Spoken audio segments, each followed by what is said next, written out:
सुप्रभातम विद्यार्थियों, आप सभी का श्रीमद् भगवद गीता के द्वितीय अध्याय में स्वागत है। हमने यह देखा कि कुरुक्षेत्र में किस प्रकार भगवान श्री कृष्ण और अर्जुन का आपस में संवाद होता है। एक प्रकार से दुखी अर्जुन भगवान श्री कृष्ण से निवेदन करता है कि इस धर्म युद्ध के अंदर वो संलग्न नहीं होना चाहता है। उसके सुप्रभातम विद्यार्थियों, आप सभी का श्रीमद् भगवद गीता के द्वितीय अध्याय में स्वागत है। आज हम सभी श्रीमद् भगवद गीता का 25वां श्लोक पढ़ेंगे। वह श्लोक इस प्रकार है। अव्यक्तोऽयमचिन्त्योऽयम् अविकार्योऽयमुच्यते तस्मादेवं विदित्वैनं नानुशोचितुमर्हसि। इसका अर्थ क्या होता है? यह आत्मा अव्यक्त, अचिंत्य, विकार से रहित कहा जाता है। अतः इसे रूप में जानने के बाद तुम्हें शोक करना युक्त नहीं है। आत्मा के कुछ इसमें विशेषण बताए गए हैं, जैसे आत्मा अव्यक्त होती है, अचिंत्य होती है, विकार से रहित होती है।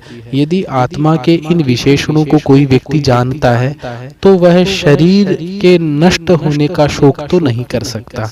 इसी बात को भगवान श्री कृष्ण अर्जुन को बता रहे हैं। अब हम इस श्लोक में आए गए प्रत्येक पद का अर्थ समझेंगे।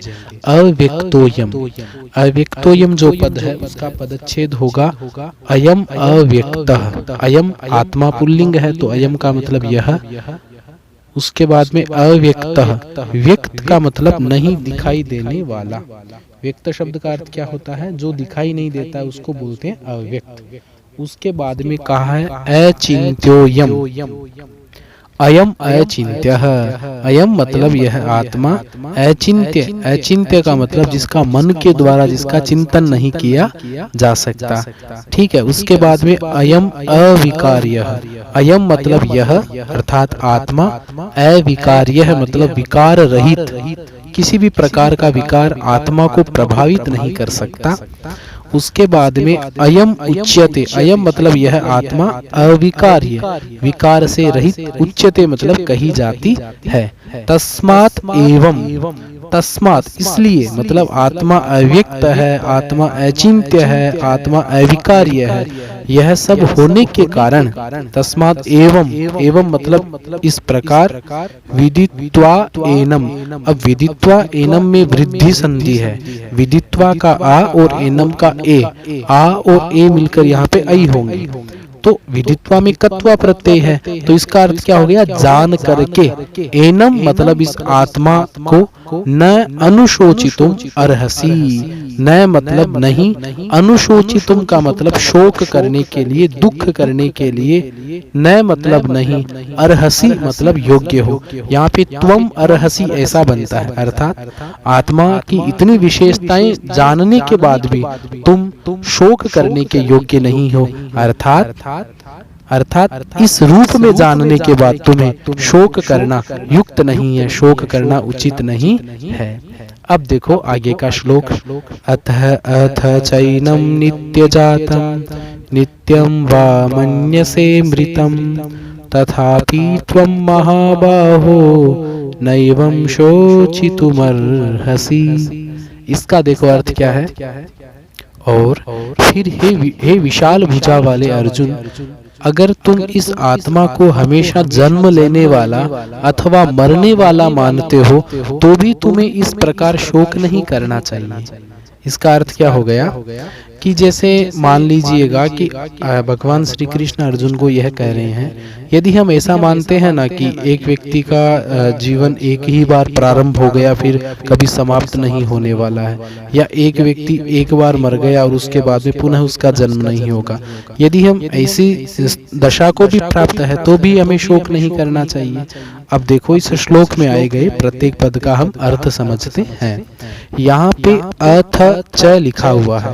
अथ च का मतलब यहाँ पे और भी है। चैनम जो शब्द है इसमें च प्लस एनम, यहाँ पे भी वृद्धि संधि है। विद्यार्थियों ए प्लस ए बराबर आई बनता है, तो यहाँ पे चैनम का यहाँ पे अर्थ क्या होता है कि और भी। नित्य जातम। नित्य मतलब जो अनित्य से रहित है, जिसकी उपस्थिति हमेशा है, तो हमेशा जन्म लेने वाला। नित्य जातम का अर्थ क्या होगा? हमेशा जन्म लेने वाला। नित्यम वा, नित्यम वा अर्थात अथवा मन्यसे, त्वम मन्यसे, तुम यदि मानते हो, मृतम अर्थात मरा हुआ। अर्थात अगर तुम इस आत्मा को हमेशा जन्म लेने वाला अथवा हमेशा मरने वाला, मन्यसे मृतम अर्थात तुम मानते हो, तथापि तो भी, त्वम मतलब त्वम अर्जुन, महाबाहो। महाबाहो शब्द का अर्थ होता है विशाल भुजा वाले। हे विशाल भुजा वाले अर्जुन, नैवम न एवं, न मतलब नहीं, एवं मतलब इस प्रकार। इस प्रकार का यहाँ पे अर्थ होता है जिस प्रकार तुम रो रहे हो ना इन लोगों के लिए, उसी प्रकार शोचितुम अर्हसी, शोक करने के, अर्हसी मतलब योग्य, त्वम न, तुम शोक करने के योग्य नहीं हो। यदि तुम ऐसा मानते हो कि आत्मा हमेशा जन्म लेने वाला है या हमेशा मरने वाला है, तो अब देखिएगा आगे बहुत ही महत्वपूर्ण श्लोक आ रहा है।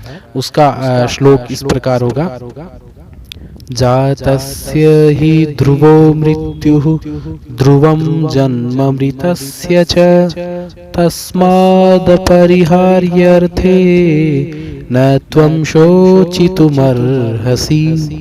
इसका अर्थ देखो क्या होगा, क्योंकि जो जन्म लेता है उसकी मृत्यु सुनिश्चित है, और जो मरता है उसका जन्म भी क्या है? निश्चित है। अतः हे अर्जुन, जो विषय अपरिहार्य है, जिसको टाला नहीं जा सकता, उसमें तुम्हें शोक नहीं करना चाहिए। जन्मना भी निश्चित है, मृत्यु भी निश्चित है, तो जो निश्चित है उसके बारे में क्या शोक करना? जो होने वाला है वो तो होके रहेगा। कहा है ना अभिज्ञान शाकुंतलम में, भवितव्यानाम द्वाराणि भवन्ति सर्वत्र, होनहार होकर रहती है। तो जातस्य का यहाँ पे अर्थ होता है जन्म लेने वाले का। जातस्य में षष्ठी एक वचन है। इसका अर्थ क्या हो गया? जातस्य मतलब जन्म लेने वाले का। ही का मतलब क्योंकि ध्रुवो हो, ध्रुव है शब्द का अर्थ होता है निश्चित। ध्रुव तारा होता है ना, वो एक ही दिशा में उगता है, उसी दिशा में रहता है, इसलिए ध्रुव का यहाँ पे अर्थ क्या होता है? निश्चित। ठीक है। अब देखो, तो जो जन्म लेता है उसकी मृत्यु क्या है? ध्रुव है। ध्रुव मतलब निश्चित है। उसके बाद में ध्रुवम जन्म मृतस्य च। ध्रुवम जन्म, जन्म शब्द नपुंसकलिंग में है। इसके रूप कैसे बनते हैं? जन्म, जन्मनी, जन्मानी। तो देखो ध्रुव है, मृत्यु आ गया, और ध्रुवम जन्म आ गया। क्यों? क्योंकि जन्म शब्द वो नपुंसकलिंग एक वचन है। नपुंसकलिंग एक वचन है, इसलिए यहाँ पर ध्रुवम होता है। ठीक है। तो जन्म भी क्या है? जो मर गया उसका जन्म भी क्या है? ध्रुव है, अर्थात अटल है, इसको टाला नहीं जा सकता। तस्मात्, इसलिए, किस लिए, कौन सी स्थिति में? जब जो व्यक्ति जन्म ले लिया उसका मरना निश्चित है, जो मर गया उसका जन्म लेना निश्चित है। इस स्थिति में